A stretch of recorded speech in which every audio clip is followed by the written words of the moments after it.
Good morning, everybody. Welcome to this, I don't know what we call it, training session, knowledge session. We've deliberately not pitched this as one of our usual skill sharing sessions, because I think this is almost like skill sharing plus.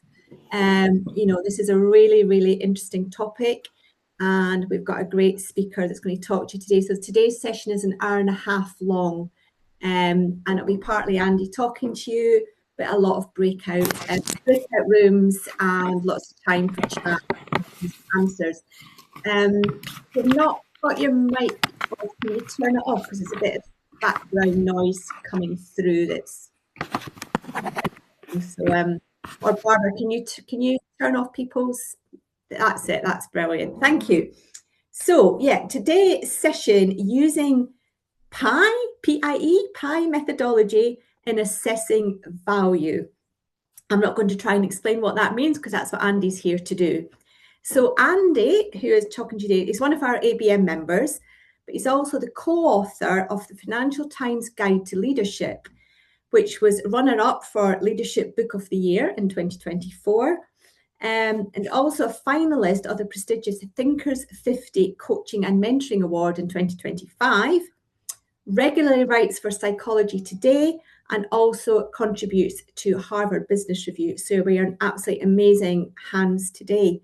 I think, Andy, over to you. Thank you. Brilliant. Thank you, Brenda. And I don't normally jump in to correct an intro, but I should. It's okay. I am actually quoted in the Financial Times Guide to Leadership. I have contributed to that. But the book I wrote was the Financial Times Guide to Mentoring, which obviously is very relevant to this audience here. But I would hate to take Marianne Abi-Pesh's credit for the FT Guide to Leadership, which has just come out in a second edition, and I highly recommend it. So we'll give Marianne a quick plug there. Good morning, everyone. I don't know what time it is in Dubai. I think you'll be good afternoon for Ria there. As Brenda mentioned, it's a different session. We're going to talk about pie, but not the type that we all sort of gets the waters our mouth flowing, but something slightly different today. And this conversation came from a chat over lunch with Georgina Waite, the CEO of the ABM, a couple of months ago. And I was just sharing how I use this research pie in a lot of my presentations. And we got talking about how relevant it is to individual mentors and how impactful it is when you stop and think about your business in this way. But it also goes to one of the biggest challenges for the ABM as an organisation. And it's something that Georgina and I discussed together quite a lot. And that is, how do we change the perception of mentoring in the workplace? And move it from being perceived as a volunteer-led activity, which you don't invest in financially, and something that's taken more seriously on a par with coaching, and businesses look and seek to invest in it. And my last article for Harvard Business Review was on the topic of building mentoring into the DNA of your organisation, into the DNA of your culture. So it's not just for a few people. And it's not just for either volunteer conversations in one space or small business owners in the other, but it's for everyone, and it's invested in. So discussing this over lunch, we felt, well, this could make a really good skill sharing session and conversation for you guys. So what I'm delivering today is not my normal stuff. It is something I've put together specifically for this conversation. And as I mentioned, for those of you who joined at the very beginning of the call, my intention is to share a few ideas to tee up a conversation. And then we're going to put everyone into one of two sets of breakout groups. And we're going to use at least half of the session for those conversations. So half of you will be looking at the impact of this pie research for you in running a mentoring business. And half of you will look at the industry as a whole. And that will be done at random, because obviously with the numbers on the call, you can't really ask people to nominate yourselves. But we will then come back and debrief, so you can get the benefit of both conversations. So that's what to expect for the remainder of this session. So I would like to start off just with you know, just understanding where we are as a starting point with just a few questions on Menti. I'm sure by now you all know your way around Mentimeter or Slido, understand how it all works. But if you can grab your mobile phones and scan that QR code, and that should take you into the poll, or alternatively go to menti.com in your browser and put in that code 17500038. Really simple question to answer. How do you usually find new opportunities? Let's start with that one. I can see it rattling through the numbers there, which is great. I can see you're all logging in quite happily. So let's just give that a moment to settle down. Make sure you've all had a chance to respond to it.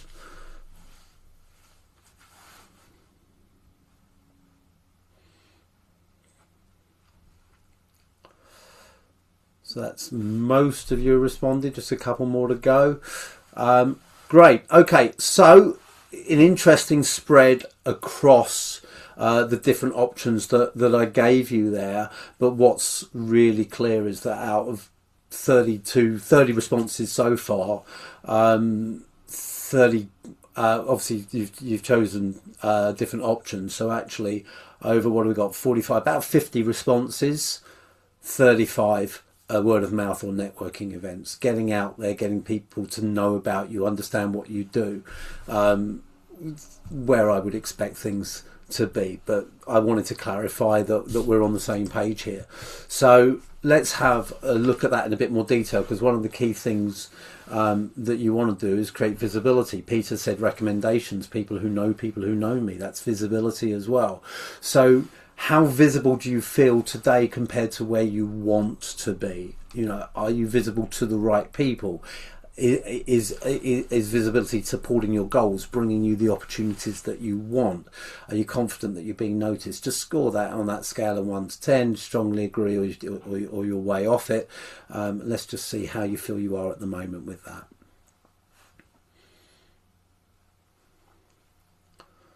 Okay, so we're just going to watch those numbers tick up a bit more slowly this time as you sit and think about it. It's a bit more of an instant reaction to the first question. That's ticking up nicely now. And as we're getting close to that, everyone responding, we can see there's a big gap there between where you are and where you want to be. Well below what I think most of us would want to see. Scores of 7, 8, 9 and 10 and above. So there's clearly work that needs to be done in focusing on building that visibility and making sure not only are we visible, but we're visible to the right people for the right things, and that people are paying attention to us. And that's going to have a direct impact on your ability to generate new business, generate new opportunities. One more question for the moment. If you look at how you spend your time now, how much time are you focused on what I've called optimizing performance? So preparation, delivery, CPD, skills enhancement versus enhancing your visibility, getting your name out there, focusing. So what's the balance between how you spend your time at the moment?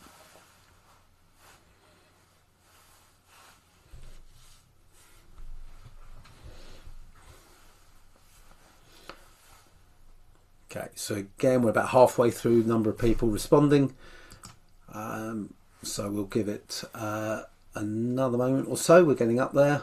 But we're clearly seeing a lot of focus on optimizing performance, less so on enhancing visibility. And that, again, I'm not surprised. This is what I expect, because partly you're doing what you're doing because you love the delivery, you love mentoring, you love supporting people. So it's going to be our natural tendency to focus our time there. Unless you've got a background in or an inclination for sales, it's easy to find the stuff that we enjoy doing and a reason to focus on that rather than the development. But we've seen in the previous poll that gap between where we are now and where we want to be in terms of visibility. We've seen in the first poll, how important that word of mouth, those recommendations, those conversations are. So there's a little bit of reflection for you there. Is that the right balance in terms of where you want to be doing things, given the fact that we saw those gaps before? Let's stop that for the moment, and I'll come back to another poll a little bit later on that will continue that conversation. But I just wanted to just set the tone for the conversation and understand where everyone is at, and help me to check my assumptions of where you are, and it's pretty much where I expected it to be. Just a note before I go into more detail that we have asked you to mute because there was a little bit of background noise. But if you have a question at any point, you want to come in with an observation or a key point, just pop your digital hand up, feel free. I will keep my eye on that, and use the chat as well. You know, I do keep an eye on that, and I will jump in if I can. Hopefully we'll have time for Q&A at the end and broaden the discussion. The second half of the session is going to be discussion based anyway, but please do feel free to jump in with any questions or observations. So we're talking about the power of pi, and normally I spring this on people, but we did put it out in the marketing this time, so you have had a chance, if you hadn't come across this research before, to understand what pi is. But let me set the tone by explaining it, and then we'll go into a few more thoughts on it. A number of years ago, pre-pandemic, I used to do a lot of talks in person for women's networks in large organisations. And for a long time, I felt like I was running the gauntlet and putting myself at risk at one particular moment of my presentation. Because I would stand there and I would say that you might think that just doing a good job would be enough to get you promoted, but it's not. And when I said that, I would see at least 2 or 3 people in the audience looking at me, glowering, as if they wanted to physically attack me, because that just isn't fair. And it was as if it was my decision that good performance is not enough for promotion, rather than me just making the observation. And people used to get really quite angry about that and challenge me on that point. And then I was in Hong Kong about 2018 doing a talk for HSBC. And one of my clients afterwards, after that had happened, said to me, "Have you heard of pi?" And I hadn't at that point. And she explained to me that pi was a piece of research from a book, I think it was 1996, by Harvey Coleman, on how you get promotion. And he observed 3 key factors that went into promotion decisions. And she explained to me that performance, that one element that everyone thinks is underlying and so important and is the major factor for promotion, only accounted for 10% of promotion decisions. Image is 30% and exposure is 60%. This statistics, by the way, just saved me, because no one ever looks like they want to assault me anymore, because I can point to someone else's research instead of my own observations. It's so much nicer. But it really is thought-provoking. It backed up what I've been saying all along, but it just puts it into really easy to understand language if we translate that into plain English. First thing I should observe, and we talked in the Menti poll, I asked you how much time do you spend on optimizing performance. Just because performance is only 10% and the other elements are 90%, it doesn't mean that performance isn't important. If we use that pie metaphor, it's the base of the pie. Without the base, all of the filling falls through. So you need it to be there. It's the hygiene factor, if you like. People expect that. And if your performance is poor, that is going to impact image and exposure as well. So these aren't independent of each other as factors. So the performance might only be 10% of those promotion decisions, but it's an important 10%. But it's not enough on its own, and that's the key point here. And I know you guys aren't in jobs where you're looking for promotion. I'll come to that in a moment, and why I'm sharing some promotion-based research. If performance is what we do, image is how people perceive what we do, how they view us, how they would describe us, how they perceive the value we bring, and how they perceive that value is relevant to them. So if we stay with promotions for the moment, People don't promote people in a role out of the goodness of their hearts. Ultimately, they're fulfilling a need in their team, and they are looking for people who can fulfill that need. So the image is, how do they see the value you bring, and is it relevant to what they're looking for? It's how they see you, how they describe you to other people, and how they see you fit for them that's really key. So if performance is what we do, image is how people perceive what we do and how it's relevant to them, and exposure is who knows about us. And when you look at that promotion context, promotions aren't decided by one person. When I talk to people working in a hierarchical organisation, who understands the value they bring more than anyone else? Their colleagues at their peer level and their line manager. How influential are those people in promotion decisions? Not very. So you need people at a higher level to know about you. There are conversations that are going on formally and informally about who do we like for this role. And if your name isn't coming up, if your name doesn't have recognition, you're not getting the promotion. So that's pie, and that's Coleman's pie. Why am I sharing it with you? Really quite simple. I think it's hugely transferable. If you haven't picked this up already, yes, Coleman's research was around promotion, but if you're looking to sell your services as a mentor, do you not think this is relevant as well? You may be the best mentor in the world. You may be the perfect person to solve the challenges that someone has and faces. But if they don't understand what you do, what value you bring and how it's relevant to them, are they going to want to work with you? And there is a difference that we're going to come on and talk about in terms of working with larger organisations and working with individual mentees. But ultimately, the right people have to know as well. You know, that's perhaps less important in a one-to-one relationship where you're working with an individual.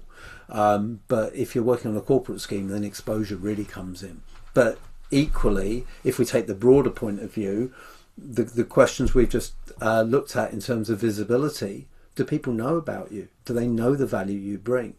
And we need to be thinking about that if we're going to be building that visibility and getting people out there. So for me, pie is relevant to an individual mentor's business as much as it is to promotion.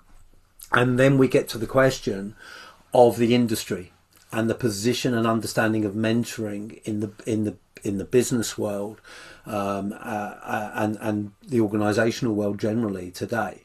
How is mentoring perceived? You know, do people really understand the value that mentoring brings? One of the reasons why I co-authored the Financial Times Guide to Mentoring is I was going into companies and people had heard of mentoring, but they didn't really see it as a pressing need for themselves.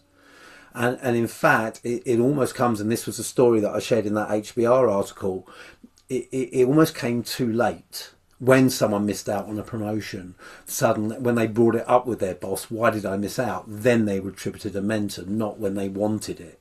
When leaders get lost and they're struggling and things are spiraling, then they find the mentor. It comes too late.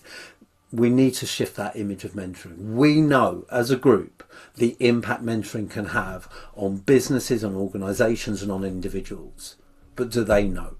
And do the right people know? Is that message out there? Is it being talked about? And so for me, and this goes back to that conversation with Georgina, pie is relevant to each of us individually in our businesses. And I'm a member of the ABM.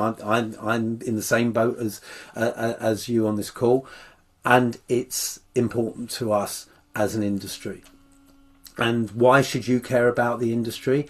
As well as being a member of the ABM, I'm a fellow of the Professional Speaking Association. And the PSA was an offshoot of the National Speaking Association, the NSA in the US. The NSA was founded in the 1950s by Cavett Robert. Yeah, I've sort of gone blank for a second. Name I know I've been talking about for years. When he was asked by friends, why are you setting up an association for your competitors? We don't understand it. He replied, it's not for us to worry about the size of our slice of the pie. It's much better if we can work together to make the pie bigger. And that's what we need to be doing as an association, as members of an association, is as well as benefiting from sessions like this in terms of how they can help us in our own businesses, we should be collaborating and working together to grow the pie, to help people understand why mentoring is so important, where it fits into their role, why they should pay for it. And if we all collaborate to do that, to build people's perception of mentoring and change it, the image, and to increase people's understanding of it, and the number of people who are aware of those benefits, the exposure, then we're all going to benefit. And again, I speak as a member of the ABM. I have no formal role within the ABM. I have no stake in this other than as a member. It's up to us to do this together. We don't just sit back and say, well, I've paid my fees, now let the ABM do that for me. But we're all out there having conversations. And that we can amplify that message together. Whereas if we just rely on the ABM to do it through lobbying and other things, it's not going to happen as quickly. So don't just focus on the size of your own slice of the pie. Let's all work together to make the pie bigger. So I love the way that ties in with Harvey Coleman's pie as well. So Cavett Roberts' pie and Harvey Coleman's pie meet today.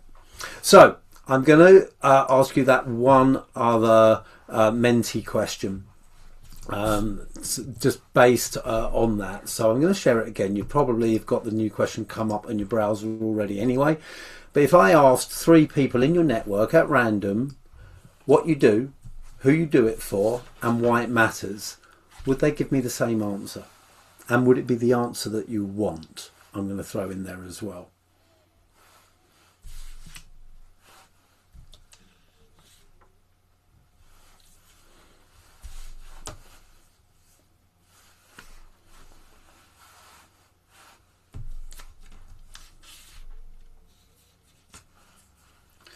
Okay, just a few more to respond, so I'm going to let that settle. But again, 11 no's, 11 not sure's, and only 6 yeses. So that image is not getting through. So that would explain why you have that gap in the first set of mentee questions. And here's the thing. Performance, image, exposure. If performance is 10% the base of the pie, yes, you've got to be optimizing that. You've got to be the best you can possibly be in what you deliver. But if you do not get that image right, if people do not understand what you do, if you do not take responsibility for managing how people perceive your value and who you are valuable to and why, and if the right people don't know about it, or enough people don't know about it, then you're not going to be building the mentoring business that you really want to be. So we need to be getting the message out there. And yes, through recommendation, Peter, yes, through networking events, a number of you replied that. But there are so many opportunities in conversations that we have to build this exposure and help people understand the image that we don't take. As Deborah said, it would be good to explore the difference with coaching when looking at how to amplify. That's a really good point, Deborah. Can I ask you to take that into the breakout group? And when you're in your breakout group, Deborah, certainly lead on that. And if anyone else that resonates with, bring that into breakout groups as well. Rather than me just sort of pay lip service to it. I think that's something that's really worth exploring. I'm going to throw in here something that I didn't plan to talk about, but I think might be useful and might just be a really simple practical illustration of how you can change the way you amplify what you do and get people to understand the value and the nature of what you do, and get people to spread the word and to really tap into it. And I'm sharing this unplanned because networking events came up so much with in the first or the second mentee poll, or the first mentee question, and it's this: there are 2 opportunities you get where you can talk about and educate people about what you do, and in each of those opportunities, we tend to make the wrong choice. We tend to go the wrong way at different extremes. The first, I mentioned networking events, is the elevator pitch. People ask, what do you do? And we are trained, we have been taught for years to give them a perfectly prepared, perfectly crafted elevator pitch. That 1 minute that helps them really understand everything we do so they can go off and tell the world about it. I hate to break it to you, life doesn't work like that. And I want to encourage you to leave your elevator pitch on the ground floor. Get out of the elevator and step into the corridor, and I'll explain the corridor in a moment. But here's the truth of it. The truth is that when someone asks you what you do at a networking event, when you've met them for the first time, they don't care. They are asking you out of courtesy. They are asking you out of a lack of imagination for something more interesting to start a conversation.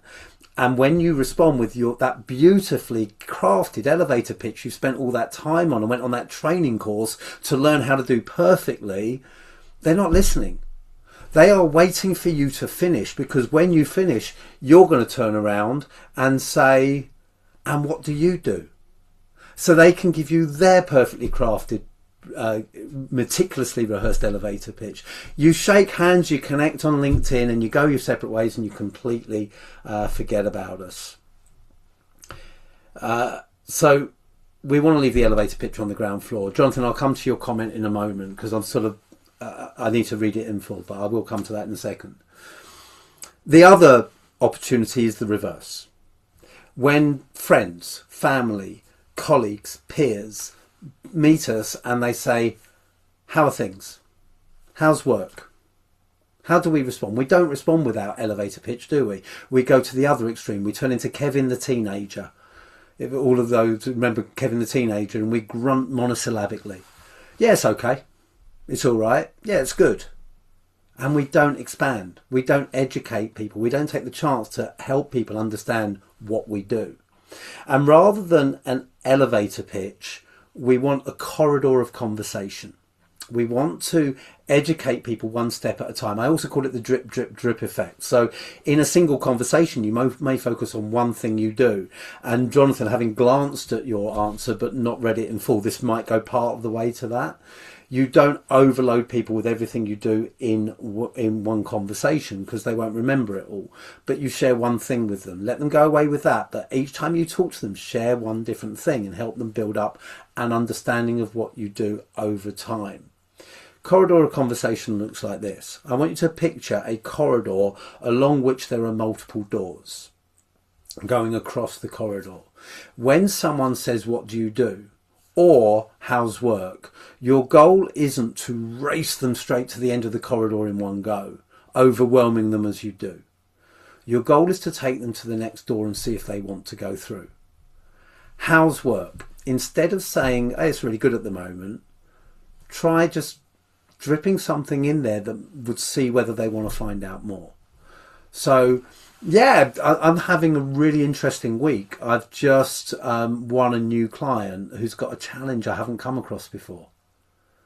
There are two types of people who ask you, what do you do, or how's work, or any of these questions. Those who care and those who don't. Those who don't care will just say, that's nice, and change the topic. They don't want to go through that door. Those who care will say, oh really, what's the challenge they've got? And you tell them a bit about the challenge, taking them to the next door along the corridor, just enough to see whether they want to find out more and go through that door or just pause there. We're going to send you the slides afterwards. I will send you an article and explain a video on corridors of conversation to go deeper. But I just felt as a number of you mentioned networking events, and also we were talking about how we change this image and exposure, that might be useful to a number of you. So let's have a look at the chat for a moment. Jonathan says, my assumption is we only do one thing, and I think many of us do more than one thing. Therefore, our clients see us as doing different things. For example, I do consultancy as well as mentoring. That's what they would say if asked. Absolutely. There's no assumption on my part. I'm talking to members of the Association of Business Mentors, therefore my focus is on mentoring. So there's no assumption that you do one thing. but just to keep things simple, I'm focused on that one thing. I do different things as well. I mentor, I speak, keynoting, I train, I write books, I write articles. And it is an important point, because it does go to that overwhelm. If you try and tell people in your network everything you do, then it's going to overwhelm them. So when you go back to that last Menti poll question, would they say the same thing? Yeah, maybe they wouldn't. Maybe that's fair enough. But would they say what you want them to say? Would it be something that is going to help you grow your business? Is it going to be something that's going to help them become an advocate for you? So something that's going to help them amplify what you do for other people. So hopefully it goes to that. That answers your question or your point, Jonathan. Marla's agreed with Jonathan. Deborah says, like to start with understanding the person I'm speaking to. They'll leave breadcrumbs for me. Absolutely. So again, that's why an elevator pitch is so badly timed at a networking event. There are times where an elevator pitch might be have more use, but it's when the relationship has established, and there's two things there. Number one, they care more because they know you and they like you, and so they want to know what you do. And secondly, you know them, so you can tailor your response to where they're at. And that's exactly the same with elevator pitches or corridors of conversation. The better you know your audience, going to my point, I focused on mentoring because this is an audience for the Association of Business Mentors. Why I put those Menti polls up front, so that I challenge my assumptions in terms of where you're at as well, then the better you can position what you say. Richard said you could say something provocative, thought-provoking, which will encourage a further question. Absolutely. Again, judge each situation by its merits. So just as I've always said, never ask questions at a networking event based on a list of questions you've read in a book about networking to ask at a networking event. There are books on networking that give you, these are the questions to ask. So how long have you been doing your job? What do you like most about it? Do you have a dog or a cat? What colour's your front door? You sound like someone who's read a book with a list of questions and you're not engaging with people. Engage with them, engage in the conversation, and then you'll be much better placed to know what to say, to provoke, to engage, to take people on the journey with you, which is what you'll ultimately do. This is, it's not purely a science. There's a lot of art in this, and it means you can't prescribe conversation. You have to engage, you have to listen, you have to observe. But the more you do that, the more you engage. And if you do that, then you're going to increase people's understanding of what you do. You're going to get people talking about you because what you say resonates with them. And so you're going to get that image and that exposure that you've wanted in terms of pie. I want to share a few quick ideas with you, and then I would love to get into the breakouts and the conversation a little bit more. So let me run through those, and then we'll go to those breakouts that I talked about. So I touched on this a few moments ago, and it sort of does build a little bit on what we were just talking about, understanding your market and understanding the people that you're talking to and what you're trying to achieve as well. So when you're looking at pie, some of you will focus on working with individuals. So you might focus on the CEO of a small business, a business owner, for example, or an individual for career mentoring. A lot of my work is with corporate clients. So I will be running a mentoring program for a leadership program, or I'll be mentoring groups on a sales team or whatever it might be. And there's a slightly different balance when we look at pie depending on that market. So if you're looking at individual mentoring clients, it's very much relationship led with that individual. So the stronger that one single individual relationship is, then it's more likely that you're going to get where you want more easily. It becomes more complicated with bigger organisations. There's a faster trust cycle because that individual, particularly if it's a business owner or they're making the buying decision for themselves, they don't need to rely as much on other people wanting to trust you as well. They're not having other people sort of test their judgment on bringing you on board. It's their gut, it's their call, it's their gamble if you want, but they're not as accountable to other people for the decision they make, which makes trust a lot easier to form because they're not second guessing what other people might think. This is generalizing. There will be nuances here, but I just want to position it slightly differently. So you are probably more performance or image led than exposure in this case. Remember pi, the 10, 30, 60 proportions are in a particular context. Maybe that shifts it. So if someone's making a decision for themselves, exposure is less of a factor. Once they know about you, you say they have to know about you in the first place, which is why exposure is so important. But once you're in that relationship, then they're just looking at what you do and how they perceive the value to them.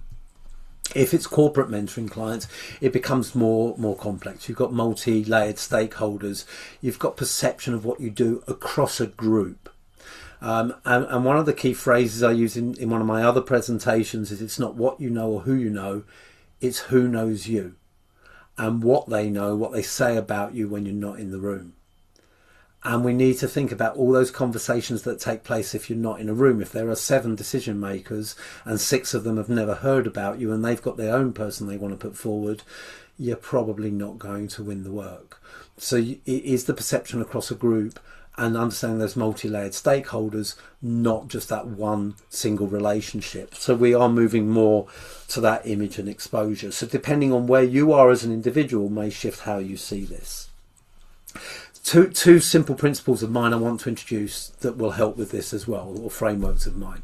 One is the 7 stages of professional relationships. Some of you may have heard me talk about these 2 things before.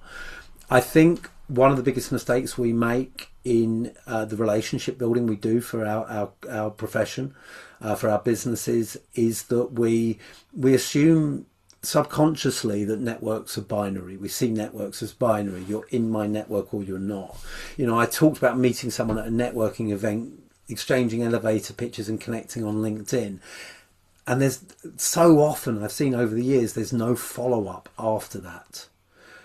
People just think that I've spoken to that person, I've connected on LinkedIn, now I can get on with other things. And they assume that people will always know them, will always think of them. Networks don't work like that. Once we connect, we go on a journey in our relationship. And we have a choice. We can either connect and forget, in which case they're going to forget us and they won't go on any journey, or we start to build the relationship and go deeper. So we go from where they recognize us to where they know us, to where they like us, to where they trust us. And then we get to what I call the sweet spot, becoming supporters or advocates. A supporter is someone who, if you need their help, you can pick up the phone and ask for it. An advocate, you don't have to pick up the phone. That's the person who's in a meeting right now where someone has a need that you could fulfill, and they know that, they think of you and they talk about you. And that's where those great opportunities can really come from. And if we want to amplify our message, if we want to increase our exposure, we need those supporters and advocates on board. And then people can move into our personal network. That's there as an acknowledgement rather than an aspiration in a professional sense. But many professional relationships do move into personal friendships, and I just wanted to acknowledge that there. I'm not going to dwell on that. I will share this with you afterwards, and I'll put together a little resource list with some further reading that will take you into these ideas a little bit more deeply. But the one thing I would add to that is this is written from the perspective of how they view you. It's how they view you that counts if you want their help and support. If you are an advocate for them, that's not going to, on its own, in isolation, help you get them to amplify what you do. It can influence it, because if you advocate for them, they're more likely to become an advocate for you, but it doesn't automatically follow. You need to be thinking of their perspective. Marla's asked, what are the primary outcomes corporate and other mentoring clients look for from mentoring? Is there any research on this or anecdotal insights? Let me come back to that at the end if we've got time, Marla, just because that's sort of quite a deep answer. If not, I'll see if I can come back to it in those further resources after the session. I think that's something I need to give a little bit of extra time to. The other framework I want to share with you is the 4 I's. So once we know who will help us and why they would help us, which is the 7 stages of professional relationship, we then need to look at how they can help us. And where a lot of people fall down is we know that we've got the network in place, but we're not guiding them to the help that we need. And if you want the support of your network, the onus is on you to make it easy for them to help you. So you need to guide them, signpost them, really help them understand the support that you need. So the 4 I's are the implementers, who's actually doing the work, the influencers, who can talk about you, the introducers, who can open doors, give you referrals and information, insight and ideas, who can help you understand the market, help you understand what the client's looking for, help you understand what budget they've got, anything like that, plus your own mentors, of course, and coaches would come under that category. So when you're looking at the relationships you build, if you want those people to amplify on your behalf, if you understand that support they can give, you can guide them towards it. And obviously the most obvious one that's relevant to today's conversation is recognizing who your influencers are and your introducers. And not just hoping they'll do it, but point them in that direction. Help them understand that that's what you're looking for. I've gone through those quite quickly because I wanted to get onto these breakout groups and have lots of time for conversation this morning. But hopefully that just gives you some tools and some frameworks that help you move from the theory of pie into something that's more applicable and practical in your own businesses. So here's what we're going to do. We're going to break into 2 sets of breakout groups. Now I say 2 sets of breakout groups because we've got about 40 people, 37 people on the call, so we're not going to put 15 people or 18 people in a breakout group. That would be too much. So Barbara, I think we'll have 6 groups. We'll work perfectly. If you are in groups 1, 3 or 5, you will do the first breakout that I'm going to share with you, breakout A. So if you're an odd number, you'll do breakout A. If you're an even number, 2, 4 or 6, you'll do breakout B. And we'll give you 10 minutes to do this, and then we'll come back and allow plenty of time for debrief, conversation, and then questions as well. So I'm going to bring the questions on screen and just talk you through what you're going to be discussing. Barbara's then going to post those in the chat as well, so you can reference back once you're in the breakout group. So if you are in groups 1, 3 or 5, you're in breakout A, you're going to be focusing on your own mentoring practice. So this is focusing on your business and how what we've talked about today applies to your business. So start off with, what is your biggest superpower? What is it you want people to shout about? What do you want people to know and hear about you? So in order for that to happen, what message do you need other people to share, to talk about when they're talking about you?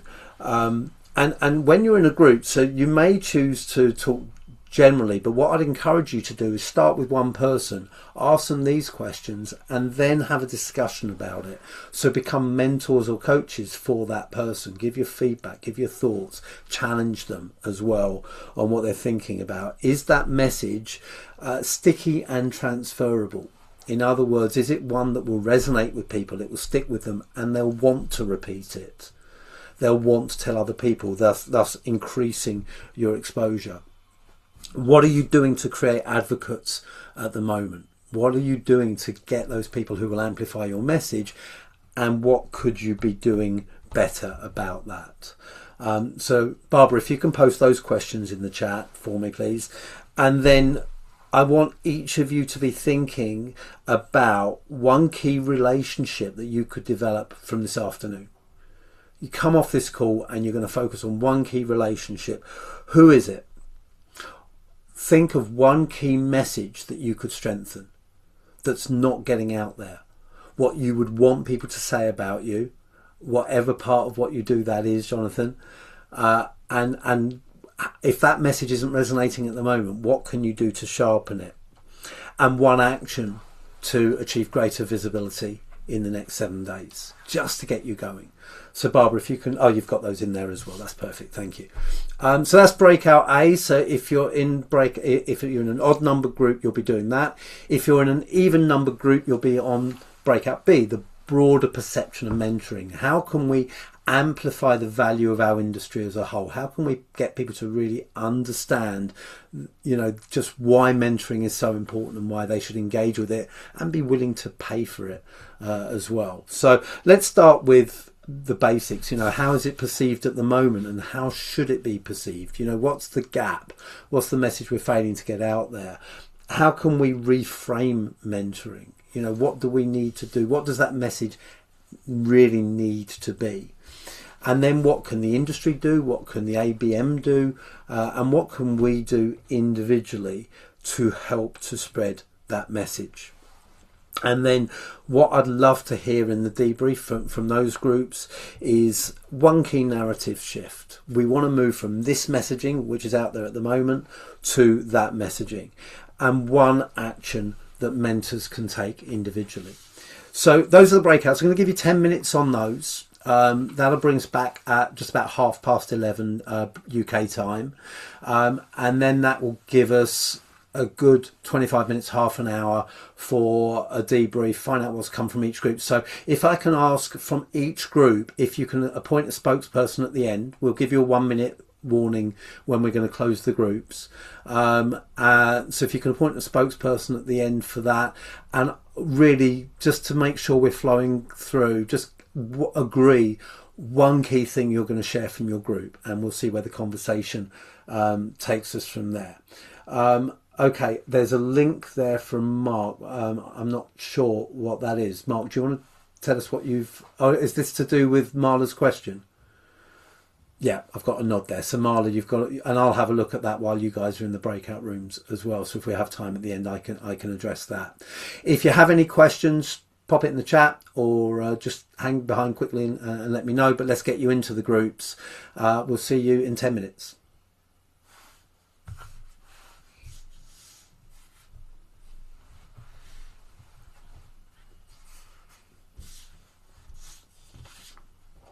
I told you, everyone else will be joining us. I was mid-flow there, Andy. I was mid-flow. Never mind. Yeah, sorry about that. Someone will always you do get a countdown timer though, so countdown. I don't think there was. You were so in the zone, Brenda, that you missed it. Because Barbara and I didn't touch a button there. It just did it for you. Barbara had set it all up. So okay. Right, let's get into it. First of all, Marla, thank you, Mark, because as soon as I saw what you have shared, I was immediately, of course, that's the right answer to your question, Marla. What Mark shared was the ABM report into corporate mentoring and coaching, and it answers the questions you asked there. So it was exactly the right answer, exactly what you need. So if you look at that attachment, obviously once we finish the conversation, hopefully that will answer your questions. If you've got any follow-up from there, just reach out to me or to Barbara and Brenda and the team at the ABM. And I'm sure we'll be happy to enter into the discussion about it, but hopefully that's okay. Right, let's go with our groups. Now, what I hadn't noticed was that Barbara made it even easier for me by giving me a lead name for each group. So this doesn't mean you're automatically the spokesperson. I'm hoping that you have found your volunteer to share, but I will go through the groups, and I'm just going to go through it in order of the breakout groups so we stay on topic. So we'll do 10 minutes on your mentoring practice, and then 10 minutes on the profession as a whole, and then we'll have a bit of time for Q&A. So your mentoring practice, the first group number 1, which Alex was in, Alex Key, who would like to share from that group what came out of your conversation? Alex has unmuted himself. I don't think we nominated a spokesperson, but I wrote some notes down I could just mention. Yeah. We talked about different definitions of the hidden superpower, and it was interesting. We discussed around how we normally portrayed ourselves, and sometimes the client wants us to go somewhere else, and it was almost going on that journey there. So I think there was discussion around that. The other thing was there was a lot of talk around, is that hidden superpower your USP or not? Because sometimes people were talking about different ways we portray ourselves, and that may not necessarily be that different from when we were describing what we do. There was some similarities and overlaps between what we did. And I think there was something about uh, seeing our clients where they meeting our clients where they are, but also this idea of somebody was mentioning about uh, our client mentees where they are in the system. So there's a piece within the organization of the individual, the team they're in, the organization, and the environment, and understanding that aspect. So that's as far as we got in quite a short. It seemed like 10 minutes wasn't very long enough. Yeah, well, we were talking beforehand about how long to give them the breakout groups, and what I sort of tend to find is 10 minutes knew we needed. 15 would have been great, but obviously I want to allow enough time for the conversation now as well, and there's the balance to be struck. So my job, I always think on something like this, is to start the conversation, to get you thinking in a different way rather than coming up with all the solutions. I'm going to dig into one thing you said there, and I hope this is the right one and is useful for people. What I would encourage everyone, and I should have, apologies Alex, I should have been clearer in instructing you on what I wanted, is for everyone else coming through, if you pick one thing, don't list everything you talked about, pick the one thing that resonated with you the most. But one thing you talked about there was your USP, and from what I picked up from what you said, Alex, that some of you had overlap in those and so forth. So that begs the question, how can it be unique? And I remember seeing a good friend of mine, Grant Leboff, some of you may know his work, really strong marketing author and speaker. I remember being at a talk he gave years ago where he said, there are no USPs because there's nothing unique really out there. And he reframed it as a POD, a point of differentiation. And I use that terminology all the time now, and I find it really useful. It's what makes me different. It doesn't make me unique, but it makes me different, makes me stand out from other people you might be considering. And I think that when you are trying to, I used the term, and I just want to reinforce it because I touched on it when I went through the tasks. I talked about sticky and transferable. And if you want to make an impact in terms of creating the right image and generating exposure, that POD, that point of differentiation, needs to be sticky and transferable. So always think of a post-it note if that makes it easy for visual thinkers. Sticky means people remember it. And for people to remember something, it needs to resonate with them. This goes back to the discussion earlier about the more you know about the people you're talking to, the more you can tailor what you're saying so that it really resonates with them, it really engages. Transferable, well, you only have to look to social media and what makes something viral. What do people like to share? And it's stuff they have an interest in. Whether typically it will be something that impacts us emotionally, because then we want to share it. So people who love pets will share funny animal videos because it makes them laugh, or it creates an emotional connection. People who love music, I went to a concert on Saturday night. That got a lot of engagement on social media because people related to the acts that I saw and the experience that I shared of going to the concert. People who love music will always engage with my content on that. So the more that you understand where people are at, then the better. And to that emotional point, so I'm a big football fan. If I post a picture of the ground and the match I'm at, I get minimal engagement. If I post a picture of me and my friends smiling, typically before the game, rarely afterwards, then I get a lot more engagement because the emotional connection of people out with their friends and having a good time. So how can you impact people in that emotional way so that point of differentiation is sticky and transferable? Does that make sense, Alex? Does that to go elevate that conversation or enhance that conversation? Brilliant, thank you. And Carmel, I'm glad you like that as well. Thank you. Right, I'm going to rattle through these so we can get through a few key points. So I'm going to go to group, it says group 2 here, but it was group 3 that Ellie was in, and her wonderful avatar. I've just seen Kim's image as well. What is going on Zoom these days? I'm losing it now. So Ellie, or I don't know if it's Elle or Ellie, or someone else from that group, which was group 3. What did you talk about? Jonathan. I don't mind volunteering. Thank you. In the essence of time, if I may. What we talked about here was The superpower is not so much what we think our superpower is, but it should be gauged by our clients. So what would they say were our skills or attributes? So ask them if you're not sure. And Marla was very good at distilling this for her. She said she provides confidence to her clients, and that's the common theme across hers. Mark uh, quickly said that he was great at surviving failures. I think there was a self-deprecating comment in there, but learning from those failures was what he felt was his superpower. And Elle was coping with neurodiversity, and that Yeah, was where she was appealing to her practice. So those were the key yeah, superpowers. And mine, for what it's worth, is I think asking great questions and listening between the lines. We've heard about reading between the lines, but listening between the lines is what I describe, what I try and do. yeah.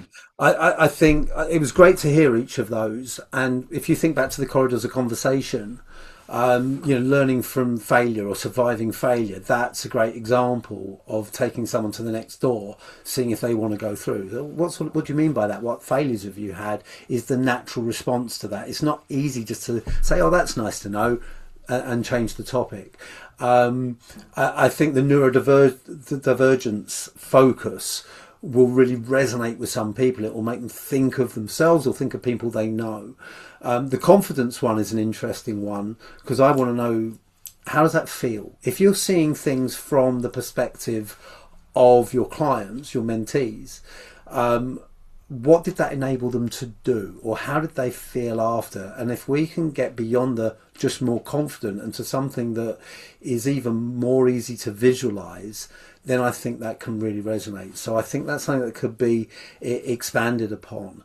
And it's similar with yours, Jonathan, reading between the lines, seeing between the lines, listening between the lines. What does that mean? But this is an example of where you can create that corridor of conversation and engage people to help them dig deeper into that. But yes, the fundamental point of help your clients help you understand your superpower is an absolutely key one. And I used to give clients on a workshop an exercise that just felt right to me. And then I went on a program where I actually found out I had to do that exercise for myself as part of that program.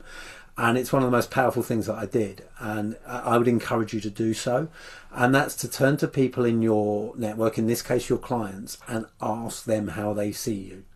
And you can say, look, I've been on a training program and they've set me this challenge. Do you mind? Because it can feel like an odd question otherwise. Should give people the reason why. And people tend to be very responsive and say, I want honest answers because that's what's going to help me. And then you can guide them with specific questions. So where do you see my key strengths? What would you turn to me specifically to achieve? If it's a client, where have I made the biggest impact in your life? What did that show up like for you? What was the tangible outcome of that? And then it's also worth asking, what wouldn't you turn to me for? What haven't I helped you achieve? Because I think that's valuable feedback as well. But set yourself the goal. Identify 5 people or 10 people. Say, listen, I'm on a training program. I've been set this challenge. Do you mind if I ask you a few questions that might seem a bit weird, but are going to be really helpful to me? And don't just go to the people that love you. Challenge yourself as well. Don't make it easy. Don't look for the nice answers. Look for the challenging ones as well. So thanks for that, Jonathan. And Peter, things aren't that bad. I'm a Charlton fan, so they're not brilliant, but they're not that bad. Right, okay, so that's 2 of our first groups. Guy or Guy's group, this was group number 5. Can we have a volunteer from you? Yeah, our group started with what are your superpowers, and it was like tumbleweed. Nobody had any. And I think that was interesting itself, because then when we started going through, there were a hell of a lot of superpowers, actually. And if you wanted to build a perfect mentor, you could put our group together, and between us, I think we'd have got there. making the connections, thinking outside the box, being commercial. Someone was the queen of the loophole, getting to the crux of the matter. So I think that the key thing perhaps to take away, first of all, is we underestimate our own superpowers. And I guess that leads then into what you were saying. And we kind of have to let our customers, our clients, our mentees pick our superpowers, which is kind of as far as we got when we were talking about what messages would you share. The messages we would share are those that people pick out from us rather than choosing our own, I think. And then we didn't get as far as creating advocates, but that in summary, I think, is where we got to. Well, you've just given me an idea.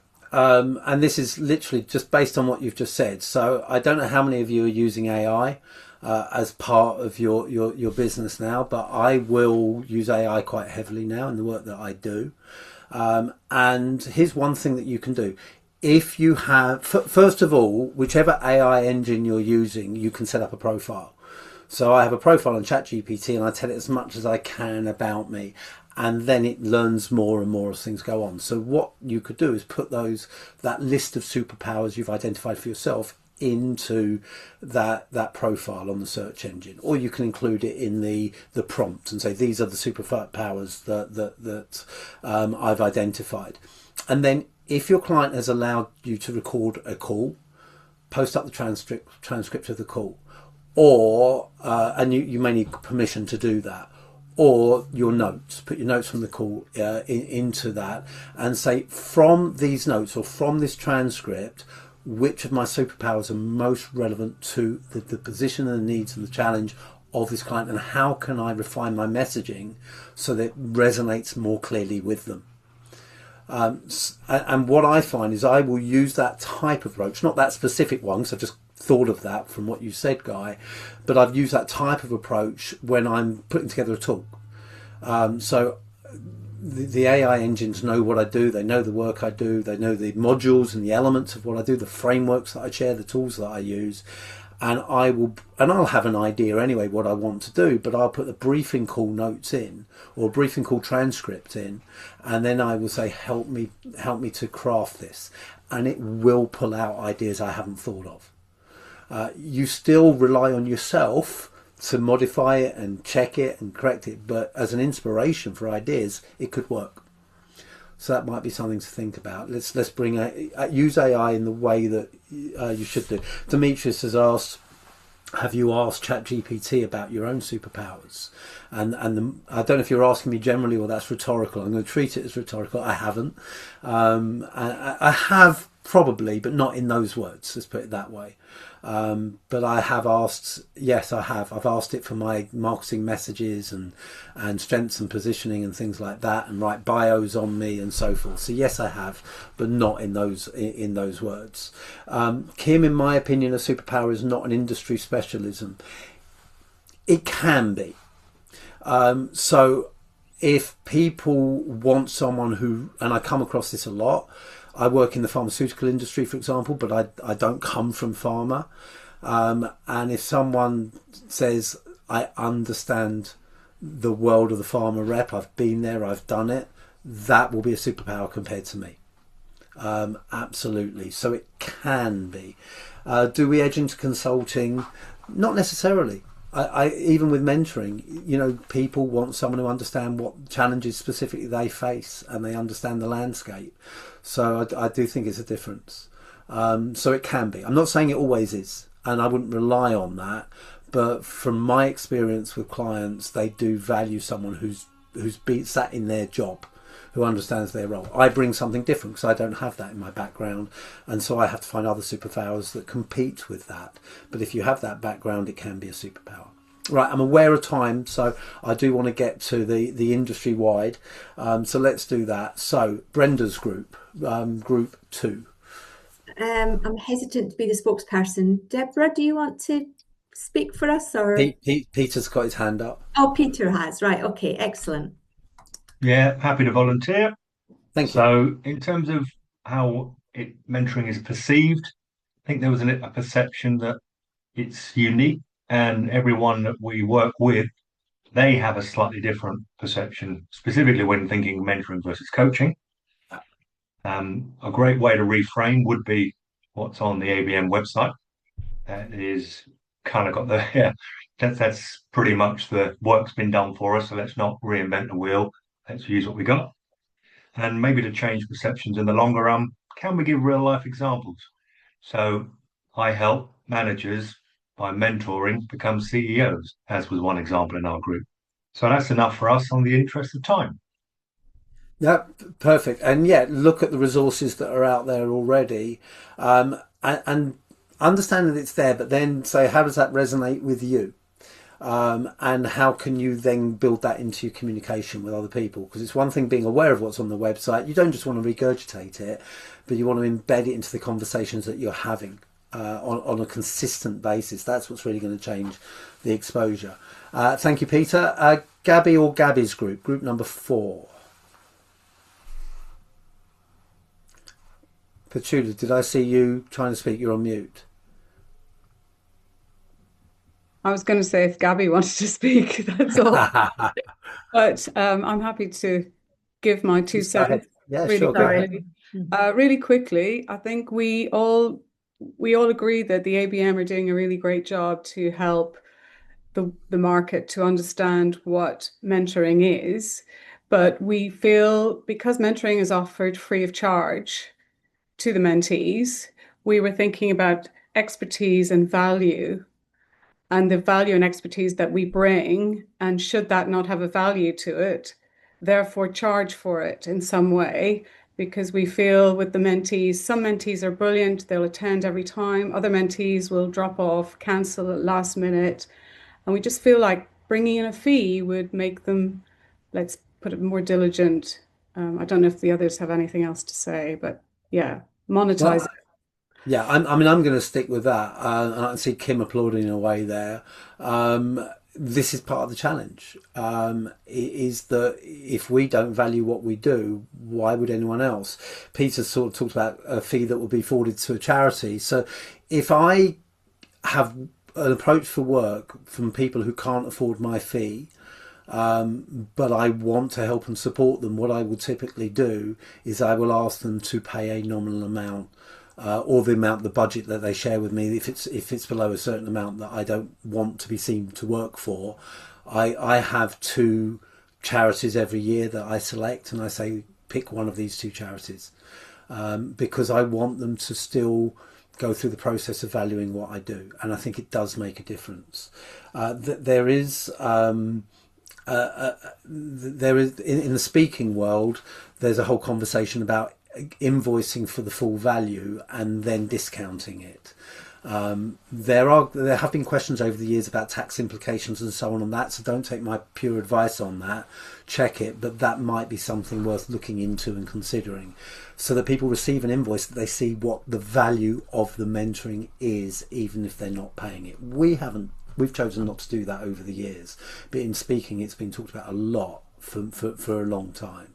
Help to Grow something slightly different, and yeah, I think maybe a conversation at the beginning of that relationship to help them understand what the value is going forward may well be part of it. But I know there are particular rules around Help to Grow and how you do that, so because I'm not involved in that process, I don't want to dig too deeply.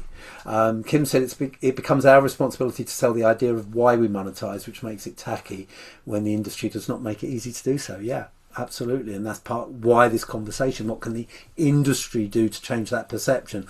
But we are the industry, so we are all part of that conversation, and that goes back to the point that I made only.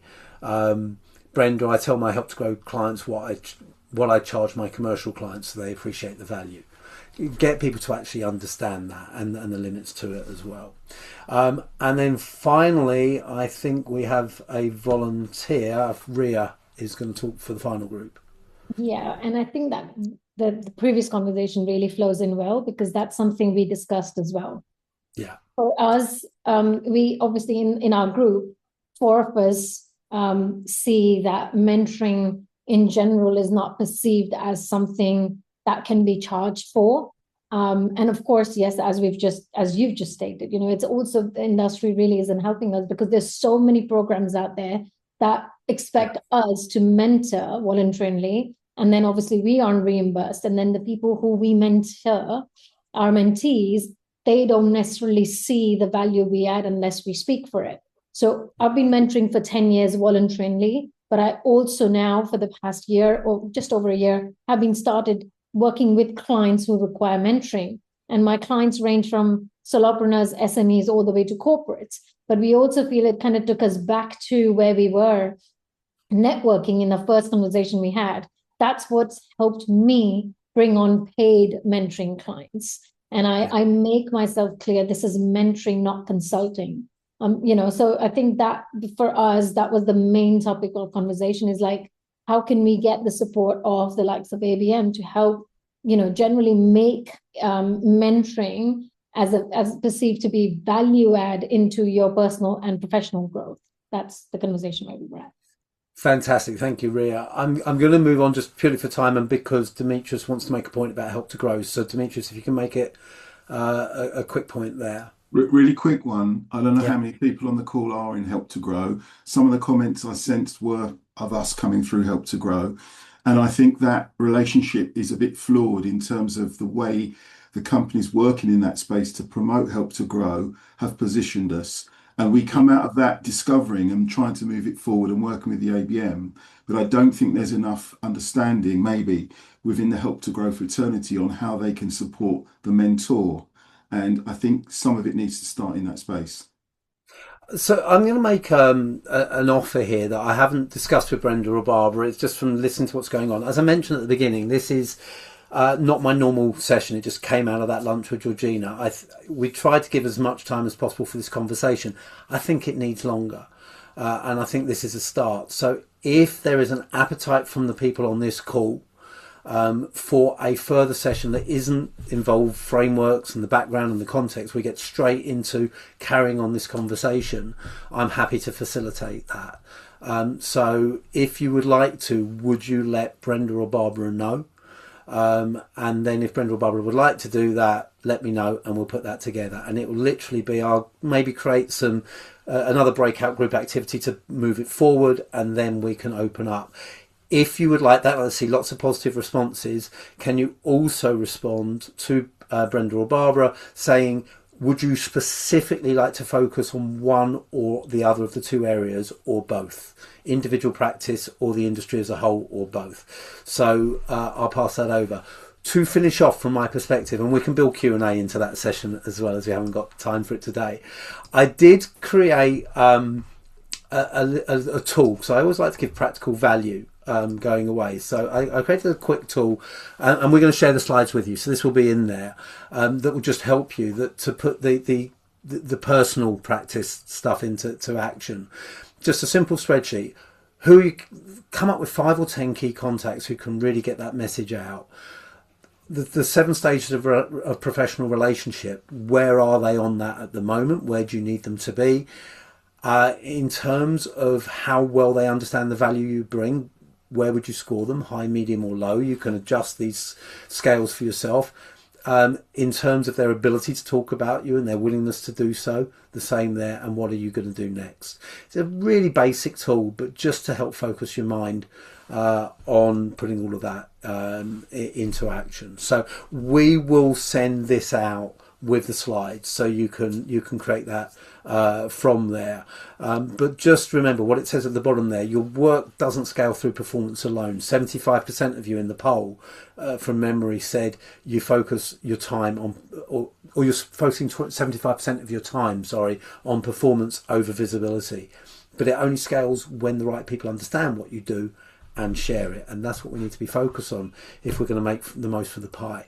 Thank you so much for all of your engagement. We will, by the looks of it, we'll set up another session. Brenda, I hope I haven't sort of just thrust that at you, and Barbara. But if you do want to sort of pick up on any of the other resources, I'll send you some resources as well. But if you scan that QR code or go to lapata.co.uk/links, you've got my HBR blogs, my Psychology Today blogs, assessments. There's a mentoring scorecard there that you can share with your mentees as well. Also, not on that slide, but mentoring-guide.com gives a load of mentoring resources as well that you can have a look at. mentoring-guide.com. Thank you so much for your engagement. I look forward to what I guess will be a follow-up session. And there's a feedback link in the chat as well. Brenda. Yeah, thank you, Andy. We will chat offline about any follow-up session. Yeah, thank you. We are back on the 18th of May with another member, David Wallace, talking about design thinking as part of the skills sharing sessions. And just to say, if you're a paid member or fellow of the ABM and you would like to increase your pie in terms of image and exposure, currently looking for people to run the skills sharing sessions from July to December. So we'll be reaching out to you soon to see if there's any interest and you can increase your exposure in the business mentoring world. That's all for me. Yeah, amazing, Andy. I've got lots of thinking stuff to go in myself, and I'm sure everybody else has lots of actions. So absolutely brilliant. Thank you, everybody, for attending and your engagement, as always. Thank you again, Andy. Thank you, Barbara, for all the background stuff. Thank you, Barbara. And I'll see everybody in May. Thank you very much. Good to see you again. Thank you, everyone.